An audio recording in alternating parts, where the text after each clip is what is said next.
Hello viewers and listeners, welcome to part 2 of our conversation on e-waste. Is e-waste a menace or a blessing? Now let's look at some cases in Africa, just a summary of the amount that goes in and so on and so forth.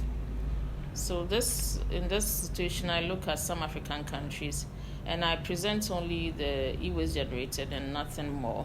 So in Ivory Coast, according to Afrique 21, 9,000 tons of e-waste is produced annually. In the case of Nigeria, according to a study conducted by the International Labour Organization, up to 100 people work in the informal electronic waste sector, and they are involved in the processing of about 500,000 tons of discarded appliances every year.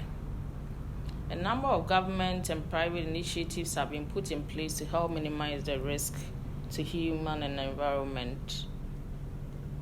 Now let's look at the electronic equipment distribution in Ghana. It is estimated that about 215,000 tons of electronic equipment are imported into Ghana annually.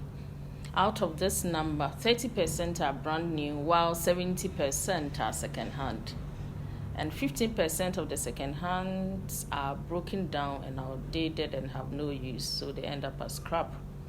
When you look at this diagram, it shows you the distribution line. So some are also produced locally, and this goes into sales, and then after they are used and worn out, they also join the e-waste stream. And then out of the imports, the brand new ones are also sold into individuals and industry. And the second hand are also sold into industries and individuals. And those that are not functional are dismantled and spare parts are sold or used to repair others. The rest end up in the recycling center where there is recovery for precious metals. But this is done under very dangerous and unapproved conditions in the informal sector. So that is what it is in Ghana. And then these are some of the handling strategies that happen in the major recycling, e-waste yards in the country, that is in Accra and in KUMASI. There is generally scavenging, and then sorting, and then dismantling. And after dismantling, there is repairing if possible, and then sale. And then, as indicated earlier, there's extraction of metals and then sale of these metals. And the sale of the precious metals can either be internally or externally through exports. Now in Ghana, there are two main recycling yards or e-waste yards, as I have indicated. The major one in Accra at Old Fadama, which is also known as Abubloshi. And it is about 15 hectares in size, and home or has hosts to about 40,000 residents. Over 10,000 e-waste related workers work in this. Now when you go to the DAGOMBA line site, which is in KUMASI, the second largest city in Ghana, that one is not as big. It's the e-waste activities are dotted around a channel which is about 10 meters wide. And here, over 1,000 workers are involved in e-waste activities. KUMASI is also indicated here with the red circle.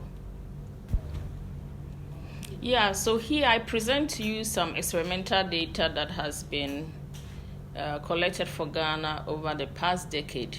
And it involves analysis of environmental samples like air, soil, water from water bodies in the catchment areas of the sites, and also urine and blood samples of workers within the sites. And these studies have confirmed elevated levels of pollutants such as flame retardants, polycyclic aromatic hydrocarbons, heavy metals like lead, cadmium, arsenic, aluminium, copper, iron, nickel, chromium, cobalt, and others in these samples.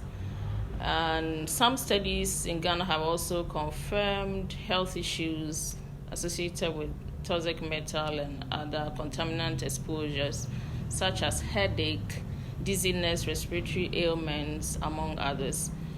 as far as e-waste workers and dealers are concerned. Now, the situation is not all that gloomy. There has been some interventions in the case of Ghana. The government of Ghana, under the Basel Convention, on the project entitled "Where Are the We in Africa," came out with these strategies to combat e-waste. And some of the planned activities include conformity assessments, technology partnerships, financing mechanisms with serious emphasis on extended producer responsibility. Also, the Hazardous and Electronic Waste Control and Management Act, Act 917, issued in the year 2016, also talks about regulations on imports and exports and levy associated with it, generally referred to as the eco-tax. And then there's also the plan to establish national recycling centers in all the regions. Currently, there's been some collaboration with the private sector, foreign partners in setting up recycling centers. Example is partnership with the GIZ to establish a training center at Abubloshi in Accra, which is involved in proper handling and training on safety and approved methods of handling.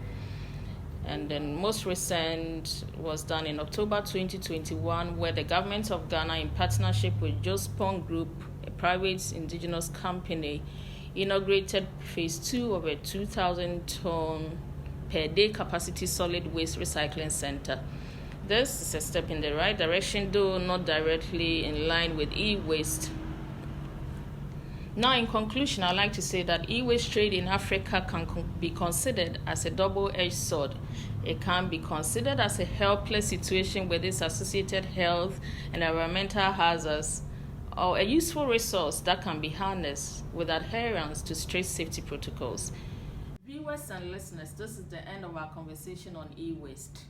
Do you think least developed countries should turn the tide and invest in safe recycling technologies in order to harness the hidden wealth in e-waste?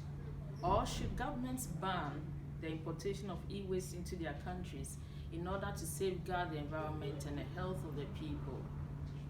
That is food for thought. Thanks for staying. Bye-bye for now.